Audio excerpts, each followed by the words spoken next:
Okay. Next అంటే మీరు దగ్గరగా చూస్తుంటారు రోజా గారిని, వాళ్ళతో మీకు బిహైండ్ ద స్క్రీన్ చాలా బాగుంటారండి. రోజమ్మ అమ్మ దేవత అంతే. ఇంకా అటువంటి దేవతని అందులో ఉన్న ఆర్టిస్టే ఇప్పుడు దయ్యంలో చూస్తున్నారు, ఆర్పి గారు, రోజా గారు. సో వాళ్ళ కామెంట్స్ మీరు ఎలా చూస్తారు? అంటే వాళ్ళిద్దరికీ నాకు తెలిసి ఈ రాజకీయ గొడవలు తప్ప ఇంకేమీ లేవండి నాకు తెలిసి అయితే. ఇంకా వాళ్ళు అలా ఉన్నారు అని అంటే నేను అదే చెప్పాను కదా, వాళ్ళ ఇంటెన్సీ అంటే వాళ్ళకు ఉన్నటువంటి పగలు అదేంటో నాకు తెలియదు. కానీ బేసికల్గా రోజా గారు అయితే చాలా గ్రేట్ అండి. రోజా గారు కానీ నాగబాబు గారు కానీ సీరియస్గా చెప్తున్నా. సరే వాళ్ళిద్దరిని పక్కన పెడితే మా జబర్దస్త్ ఆర్టిస్టులందరికీ ఏ కష్టం వచ్చినా ఏది వచ్చినా ఏ బాధ వచ్చినా వీళ్ళిద్దరూ దగ్గరుండి చూసుకున్నారండి. అది నేను గుండెల మీద చేసుకొని చెప్తా. చాలా అసలు పనికిరాని ఆర్టిస్ట్ నువ్వు అన్నటోని కూడా ఒక వాళ్ళ మోటివేషన్స్తో, వాళ్ళ దాన్ని ఏమంటారు, వాళ్ళ మాటలతో వాళ్ళు పైకి తీసుకొచ్చారండి. ఈవెన్ మా స్కిట్లు బాగాలేకపోతే కోప్పడి తిట్టి వాళ్ళకి ఇంకో ఛాన్స్ ఇవ్వండి బాగా చేస్తారు అని చెప్పి అట్లా మమ్మల్ని అంటే మాలో ఉన్న టాలెంట్ని రాకారన్నమాట. ఇంకా చేస్తావు, ఇంకా చెయ్యి, ఇంకా చెయ్యి, ఇంకా చెయ్యి, ఇంకా చెయ్యి, ఇంకా చెయ్యి అని ఇప్పుడు ఈ పొజిషన్లో ఉన్నాం. ఓకే. నిజంగా రోజా గారు కానీ నాగబాబు గారు కానీ జబర్దస్త్కి కాదు, ఈవెన్ మా అందరికి కూడా అదృష్టమే. ఎందుకంటే మా దాంట్లో అప్పుడు కరోనా సీజన్ తర్వాత అందరు కూడా మీరు జబర్దస్త్లో స్టార్ట్ అయిన వాళ్ళందరూ కూడా చాలా నార్మల్ పీపుల్స్ అండి. అంటే అప్పుడప్పుడే ఎదిగిరు, అప్పుడప్పుడే వచ్చిన వాళ్ళు అన్నమాట. సో అటువంటి వాళ్ళకు కూడా ఆర్థికంగా చాలా సహాయాలు చేశారండి. అది హాస్పిటల్లోనే కానివ్వండి, పిల్లల స్టడీ విషయాలలో కానివ్వండి, ఏదన్నా పెళ్ళిళ్ళు అయినా కానివ్వండి, ఏదన్నా ఆపద వచ్చిందంటే వీళ్ళిద్దరూ మేము ఉన్నామని ఇద్దరు కూడా ఎంత బాగా సపోర్ట్ చేసేవారు, చాలా బాగా సపోర్ట్ చేసేవారు. ఆ సాయం పొందిన వాళ్ళలో ఈయన ఉన్నాడా మరి? నాకు తెలియదు, నాకు సంబంధం లేదు, నాకు తెలియదు. ఓకే. సో సంబంధం లేదంటున్నారా? చెప్పదన్నారా? అట్లా కాదు, నాకు తెలియదు, సీరియస్లీ నాకు తెలియదు. ఇక అది వాళ్ళకే తెలుసు. ఇప్పుడు నేను సంబంధం ఉందో లేదో అని నేను అంటే ఇప్పుడు ఏదో ఒకటి ఎప్పుడో ఏదో పాత వీడియోస్ లేకపోతే పాత పేపర్ కటింగ్స్ ఏవో బయటకు వస్తుంటాయి కదా, మీ మీడియాకి నేను చెప్పాల్సిన కాదు కదా. ఇప్పుడు నేను అనింది ఏంటంటే నాకు కాకరకాయ కూర ఇష్టం అని చెప్పి నువ్వు కూడా కాకరకాయ తినాలని నేను అనలేను. అది ఆరోగ్యవంతమే, అది హెల్తీ ఫుడే. కానీ కాకపోతే ఏదైనా సరే మూలాలు మర్చిపోద్దు అంటాను అంతే, ఇంకేమన్నా. ఓకే. సో జబర్దస్త్ నుంచి చాలామంది ఏమంటాము మంచి మంచి ఆర్టిస్టులు అయినరు, డైరెక్టర్ అయినరు, ప్రొడ్యూసర్లు కూడా అయినరు. అంటే ప్రొడ్యూసర్ స్థాయికి కూడా వెళ్ళేంత డబ్బు వస్తుందా జబర్దస్త్లో? వస్తుందండి, జబర్దస్త్లో వస్తుంది. ఇప్పుడు రీసెంట్గా ఇప్పుడు తెలుసో తెలీదో గవర్నమెంట్ శాలరీ పడ్డట్టే అసలు మళ్ళీ కాంపౌండ్లో అదుగు పెట్టడం ఒక అదృష్టం అండి. ఇవాళ షూట్ అయిపోతే రేపు ఒక్కరోజు గ్యాప్, ఎల్లుండి ఈవినింగ్ వరకు డబ్బులు పడిపోతాయి అంతే. మల్లె మాలలో డబ్బులకి ఎటువంటి డోకా లేదండి. అందరూ అందుకే అందరం నాకు పర్ ఎపిసోడ్కు 1 lakh వరకు ఇచ్చేవారు. కటింగ్ 4 episodes నాకు అట్లా. అంటే మా పిల్లలకు వాళ్ళందరికీ మేము ఇచ్చుకోవాలి టీమ్ లీడర్స్, అవన్నీ కూడా ఒక 2 లక్షలకు మిగిలేదు. నేను అవే కాకుండా ఈవెంట్స్ వస్తాయి, ఈవెంట్స్ మళ్ళీ బయట సినిమాలు, ప్రమోషన్స్. సో బాగానే ఉంటుంది. అండ్ మీరు అన్నారు కదా ఇప్పుడు ప్రొడ్యూసర్లు అయ్యేంత ఉన్నదా అని అంటే, ఇప్పుడు నేను ఇద్దరం కలుసుకున్నాం, మన ఇద్దరం కలుసుకున్నాం అన్న ఒక సినిమా తీద్దామా అంటే నీ దగ్గర కొంత నా దగ్గర కొంత, ఓకే ఫ్రెండ్ నువ్వు ఉన్నావా, రైట్, అందరం కలిసి చేసుకున్నారు అంతే. నీ పేరు చేసుకోవడానికి నీకు ఇష్టం లేదు, సో వెంకీ ఉన్నాడు కదా వెంకీ పేరు వేసేద్దాం, ఏముంది ఎవరైతే అన్నట్టుగా అంతే.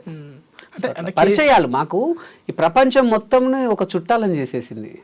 ఇప్పుడు మేము యూఎస్కి వెళ్ళినా, ఆస్ట్రేలియాకి వెళ్ళినా, దుబాయ్ పోయినా, మలేషియా ఎక్కడికి పోయినా మన తెలుగు వాళ్ళు ఒక సొంత ఇంట్లోనే చూస్తారు.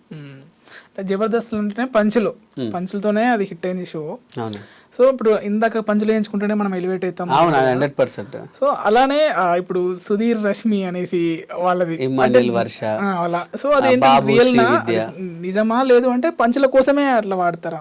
పంచుల కోసమే అని మీరే అన్నారు కదా, పంచుల కోసమే వాడతారు. అదేంటండి, అదేంటి అది ఎందులో అంటే సుధీర్ రష్మి గురించి ఎందులో చెప్పారు? షోస్ జనరల్ అదే షోసే. అంటే ఇప్పుడు బిగ్ బాస్ కూడా షోనే. బిగ్ బాస్ లో కూడా లవ్ స్టోరీస్ లో అదే అంటున్నా, అవి నిజమయ్యే ఉంటాయా? మీరే అన్నారు కదా, ఏంటది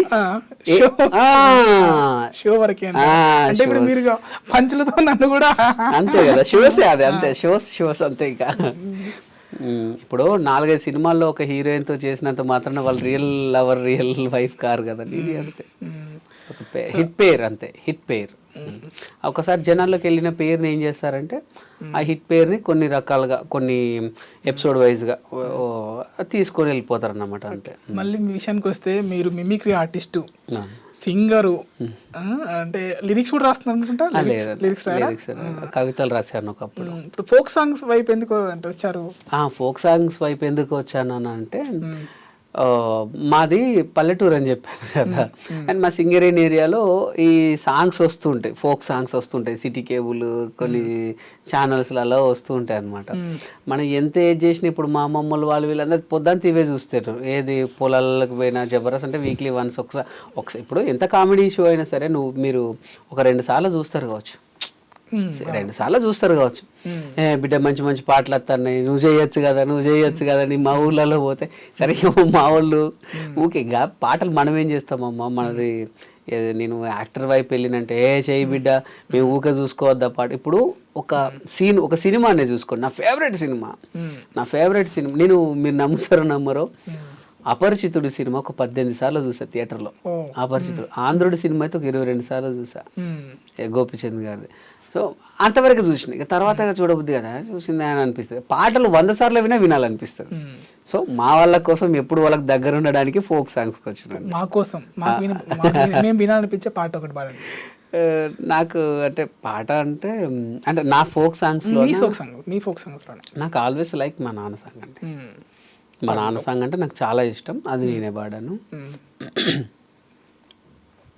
నా చిరునామా నువ్వేగా నాన్న, నువ్వు ఇచ్చిందే కదా ఈ జన్మ, నువ్వు లేవన్నా నమ్మలేని నిజం, నా గుండె నూతులు చేస్తూ ఉన్నది, తిరిగి రావన్నా మాట వినబడితే నా ఊపిరి ఆగుతూ ఉన్నది, నా చిరునామా నువ్వేగా నాన్న, నువ్వు ఇచ్చిందే కదా ఈ జన్మ.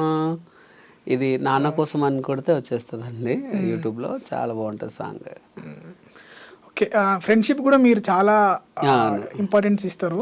పాటలు ఉన్నాయి, ప్లస్ గట్టు నవీన్ కుమార్ గట్టు చిరపంజరం కోసం మీ డేట్స్ ఇచ్చి చేశారు.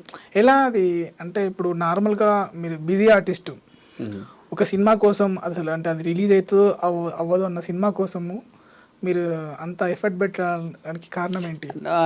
ఫస్ట్ ఆఫ్ ఆల్ నా ఫ్రెండ్, సో నా ఫ్రెండ్ ఒక మంచి మార్గాన్ని ఎంచుకున్నాడు. అది హిట్టా ఫట్టా మనం తర్వాత ఆలోచిస్తే, ఒక ఫ్రెండ్గా నా వంతు కర్తవ్యంగా సరే మనం సపోర్ట్ అనేది మెయిన్. సో ఆ సపోర్ట్ చేసినప్పుడు వాడు ఒక ప్రయోగం చేస్తుండు. ఇప్పుడు నేను కదా ఇటు ఇండస్ట్రీకి వస్తా అంటే మా వాళ్ళు వద్దురా నడు చదువుకో అంటే అక్కడ ఆగిపోయేవాడిని. వాళ్ళు నా మీద ఏదో నమ్మకంతో నన్ను అయితే పంపించారు కదా. సో నా ఫ్రెండ్ మీద కూడా నాకు గట్టి నమ్మకం, నవీన్ మీద. వాడు ఏదో సాధిస్తాడు, ఏదో చేస్తాడన్న నమ్మకం ఉండే. సో మామ నువ్వు కానీ నేను ఎన్నుకుంటా, నువ్వు కానిచ్చేసే నేను ఎన్నుకుంటా అని చెప్పి సో తనకు ఫుల్గా సపోర్ట్ చేయడం జరిగింది. నాకు తెలిసి నేను ఒక 20-25 డేట్స్ ఇచ్చా, 25 డేట్స్ వరకు ఇచ్చా. మాదే పెట్రోల్, మాదే ఫ్రూట్స్ అన్ని మేమే తీసుకెళ్లే వాళ్ళం. మీ క్యారెక్టర్ కూడా బాగానే ఉంటుంది, విలన్ గా చేశాను నేను అందులో. కానీ ఎక్కడ చాలా మంది అన్నారు ఏంటంటే ఎక్కడ కూడా దొరకలేదు, అంటే ఒక కమెడియన్ విలన్ గా చేస్తే దొరికిపోతారు. నేను ఎక్కడ కూడా దొరకలేదు అది చాలా మంది ప్రశంసించారు. పెద్ద పెద్ద వాళ్ళు కూడా నాకు ఫోన్ చేసి అప్రిషియేట్ చేశారు. ఒరి అమ్మా నువ్వు ఏంద్రా బాబు, నువ్వు కమెడియన్ అనుకుంటే ఇందులో ఏంద్రా విలన్ గా చేసావా అనేసి. అంటే కామెడీగా సాగిపోయి సీరియస్ క్యారెక్టర్ వెళ్ళిపోతుంది. అది వేరియేషన్ నాకు చాలా బాగా ఇచ్చాడు వాడు. నన్ను ఫస్ట్ నుంచి దగ్గర నుంచి చూశాడు కాబట్టి ఇది మా వాడే బెస్ట్ అనుకొని ఆ క్యారెక్టర్ రాయడం జరిగింది. దానికి నేను న్యాయం చేశాను. సో వాడు మొత్తానికైతే ఆ శరపంజరం ద్వారా చాలా పెద్ద సక్సెస్ కొట్టాడు.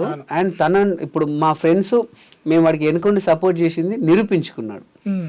ఒకవేళ మేము ఫస్టే 0 బడ్జెట్ సినిమా ఎక్కడ రూపాయి పెట్టకుండా రోజుగా తొర్రూరు దాకా ఇక్కడన్నా 150 కిలోమీటర్లు తొర్రూరుకు అప్ అండ్ డౌన్ నాకు 3000 పోతాయి రాలేనురా వద్దులేరా అని అంటే అప్పుడే డిసప్పాయింట్ అయిపోయి ఇంత మంచి ఒక డైరెక్టర్ని మనం మిస్ అయ్యేవాళ్ళం. ఒక ఫ్రెండ్స్కి నేను అనేది ఒకటే, మన ఫ్రెండ్స్కి మనమే సపోర్ట్ ఉండాలి, మన వాళ్ళకి మనమే సపోర్ట్ ఉండాలి. సపోర్ట్ లేని ఎవ్వరు ఏం సాధించలేరు. సో మన వాళ్ళకు మనం సపోర్ట్ ఉండాలని కోరుకుంటున్నాం. ఓకే.